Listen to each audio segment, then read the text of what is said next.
Jesus says in Matthew chapter 5, verses 3 through 12, "Blessed are the poor in spirit, for theirs is the kingdom of heaven. Blessed are those who mourn, for they will be comforted. Blessed are the meek, for they will inherit the earth. Blessed are those who hunger and thirst for righteousness, for they will be filled. Blessed are the merciful, for they will be shown mercy. Blessed are the pure in heart, for they will see God.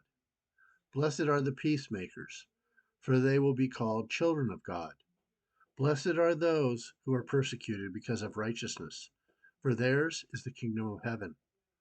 Blessed are you when people insult you, persecute you, and falsely say all kinds of evil against you because of me. Rejoice and be glad, because great is your reward in heaven. For in the same way they persecuted the prophets who were before you." Footnotes from the Life Application Study Bible.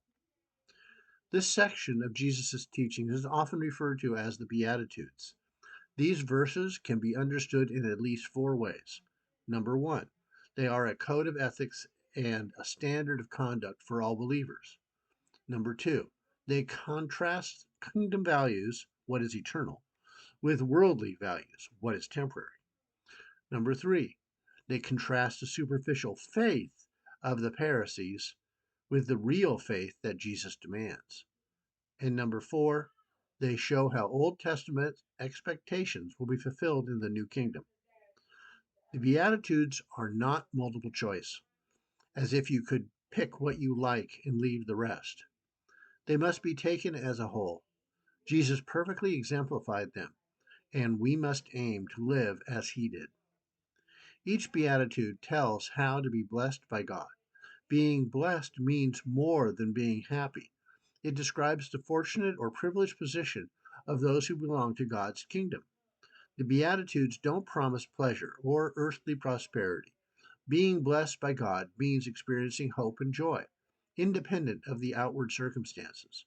To open the door to such hope and joy, which leads to the deepest form of happiness, we must walk across the threshold of suffering, sacrifice, and transformation.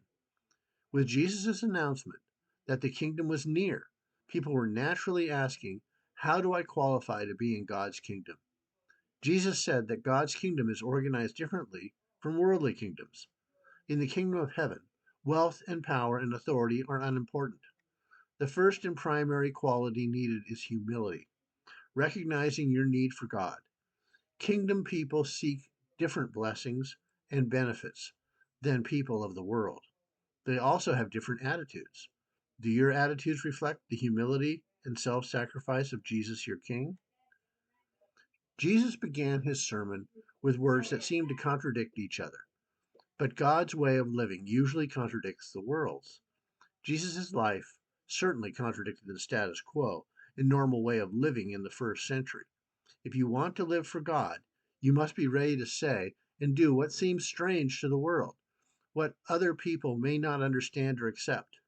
You must be willing to give when others take, to love when others hate, to help when others abuse. By setting aside your own rights in order to serve others, you will one day receive everything. Jesus said to rejoice when you are persecuted for faith.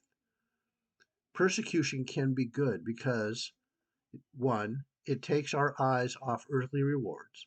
2. Strips away superficial belief. 3. Strengthens our faith if we endure. And 4. Serves as an example to others who follow as they see the way we live while going through it. We can be comforted knowing that God's greatest prophets were persecuted. This includes Elijah, Jeremiah, and Daniel. The fact that Christians in many times and places around the world have been persecuted is evidence of faithfulness. Faithless people would be unnoticed. In the future, God will reward the faithful by receiving them into his eternal kingdom, where no one will face persecution.